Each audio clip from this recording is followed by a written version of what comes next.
All right, so JavaScript format, insert space after opening and before closing non-empty brackets.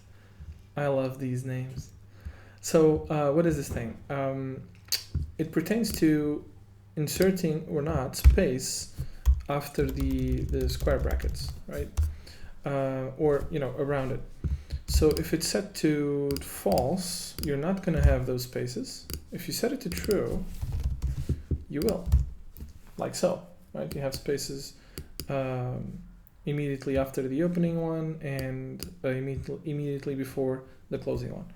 So I said this in the last 3 videos, but in case you just dropped in this video, I'm going to say it again.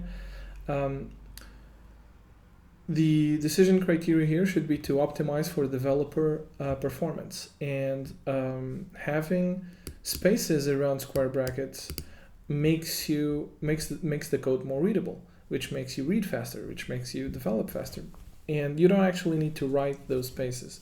So you can't really argue that you need to insert that extra space and therefore it will make your writing slower. No, you do not need to do that.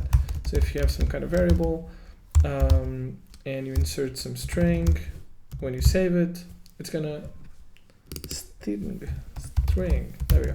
It's gonna insert the spaces for you. So you can actually write as fast as you want without inserting the spaces, and the code will automatically be formatted for you.